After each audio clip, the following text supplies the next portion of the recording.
she posted, "Finally free," so I sent her the security footage. The words glared at me from my phone screen, a vicious, public declaration that felt like a sucker punch to the soul, accompanied by a photo of my ex-wife, Cassandra, laughing as she toasted the camera with a flute of champagne, a pristine tropical beach and turquoise water stretching out behind her. It had been exactly 1 month since our divorce was finalized, a brutal, drawn-out legal battle that had drained my savings and shattered my spirit, and she was already living it up on what I knew had to be a lavish 5-star vacation, funded by the generous settlement she had won.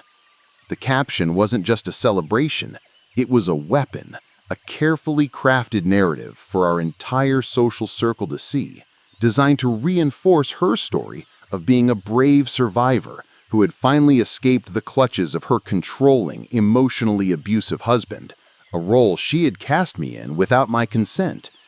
Every like and supportive comment, "You go, girl, so proud of your strength, never look back," was a tiny betrayal, a validation of her lies from mutual friends, distant family, and colleagues who had only ever seen her charming, perfect facade.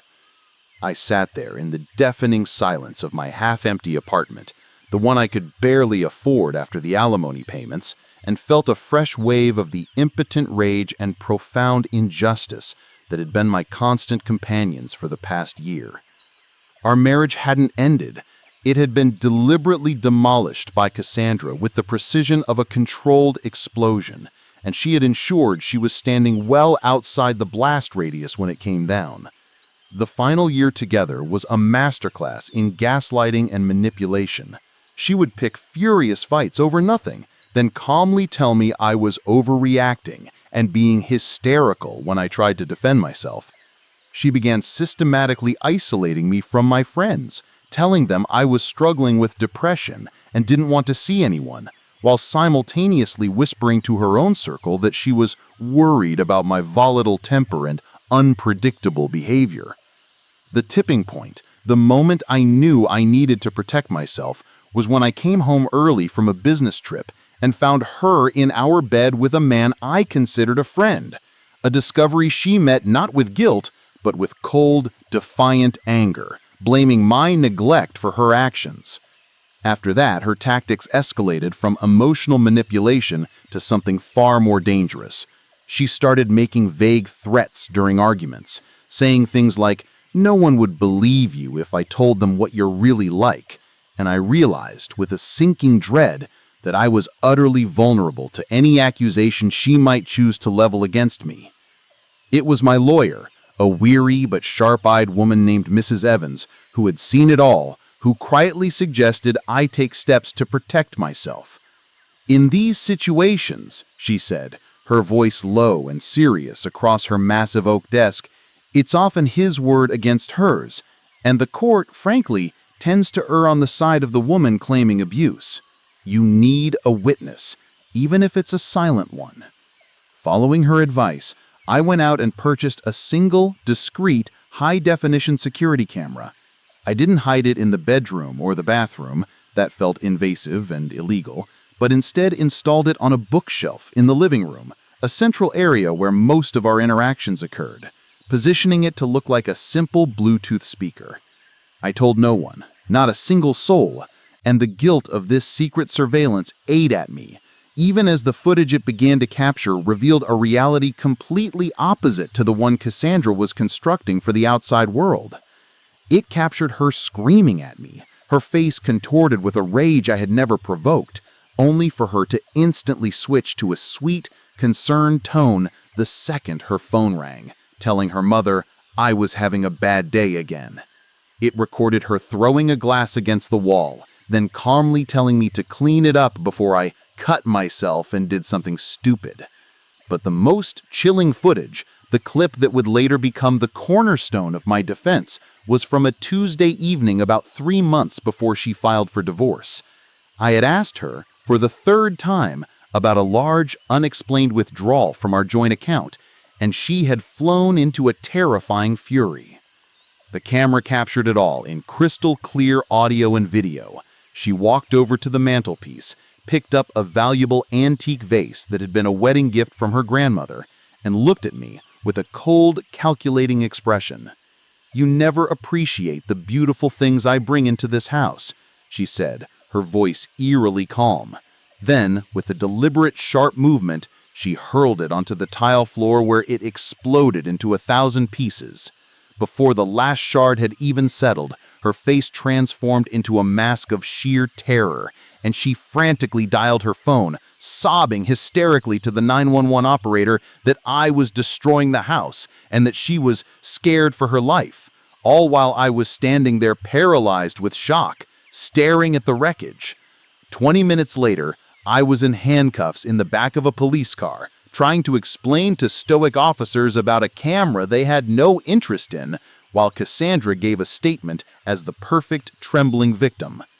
That single event became the foundation of her case for a restraining order and ultimately sole custody of our 7-year-old daughter, Maya.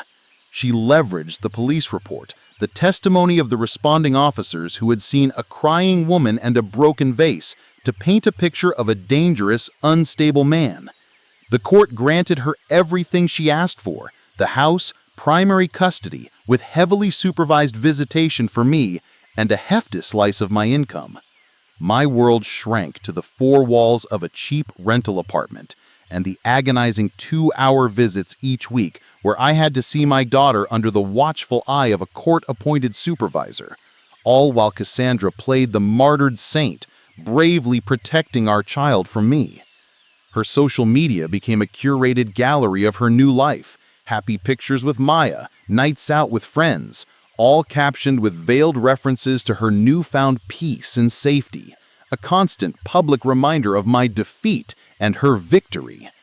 So when her finally free post appeared celebrating her liberation on a beach I could never afford to visit, it wasn't just a boast, it was the final gloating taunt. It was her dancing on the grave of my reputation and our family, and she had invited everyone we knew to watch.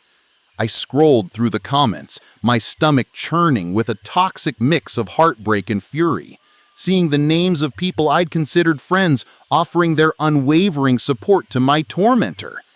That's when the cold, sharp clarity of resolve cut through the heat of my anger. I remembered the camera. I remembered the footage. I remembered the truth that was stored on a secure hard drive, a truth that I had been too ashamed, too defeated, and too legally advised to previously unveil. I went to my safe, my hands steady now, and retrieved the drive. I plugged it into my computer, the files loading with a quiet whir that sounded like justice stirring from a long sleep. I found the folder from that fateful Tuesday evening and opened the video file. There it was, in undeniable high definition, the entire event, from her cold expression to the deliberate shattering of the vase, to her Oscar-worthy performance for the police. I carefully edited the footage, cutting out nothing of importance, and added clear, bold subtitles at key moments to ensure there was no room for misunderstanding. I saved the file, a 5-minute video that contained the power to detonate her entire fabricated world. I didn't send it to everyone. I didn't post it publicly, though the temptation was immense.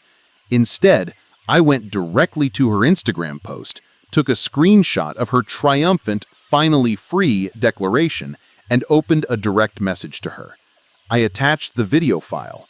My fingers hovered over the keyboard for a moment, and then I typed a single, simple sentence. "Thought you might want the full context for your next post." I hit send. There was no grand feeling of victory, only a hollow, cold stillness, the quiet before the inevitable storm I had just unleashed upon her. The reaction was not immediate. For a few hours, there was nothing but silence. Then, around midnight, my phone began to light up with notifications, not for me, but from mutual friends who were suddenly texting me, their messages a chaotic mix of confusion, horror, and frantic apologies. I ignored them all. I learned later from a reliable source what happened on her end. She was at a resort bar with her new boyfriend, a wealthy financier she had met during the divorce proceedings, when she opened my message. She watched the video, her face presumably draining of all its color in triumph. Her boyfriend, curious, asked what was wrong, and she showed him the video, likely expecting sympathy. Instead, he watched the whole thing in stunned silence, paid his tab, and promptly left the resort, abandoning her there alone. The video, of course, did not stay private for long. Someone, presumably a friend she had confided in during her panic, screen recorded it and began forwarding it. It spread through our entire social circle like a wildfire, a devastating counter-narrative to the story she had so carefully constructed. The supportive comments on her post were rapidly deleted, replaced by a few furious messages from people who felt betrayed and manipulated before she either deleted the entire post or made her account private. The fallout was swift and merciless. Her carefully curated image lay in ruins, exposed as a grotesque performance. The most significant consequence, however, was legal. Someone, anonymously, forwarded the video to my lawyer, who immediately filed an emergency motion with the family court to reopen our custody case. The judge reviewed the footage, her demeanor shifting from routine boredom to grim severity as she watched Cassandra's performance. The previous ruling, based on her false testimony and the police report, was effectively nullified. In a stunning reversal, primary custody of Maya was awarded to me, with Cassandra's visitation rights to be determined only after she completed a psychological evaluation and parenting classes. The court also reconsidered the financial settlement, though that battle is still ongoing. The woman who posted about being finally free was now shackled by the consequences of her own actions, her freedom revealed as the illusion it always was. She had sought to imprison me in a narrative of abuse, but in the end, the key to my cell was the very security footage she never knew existed.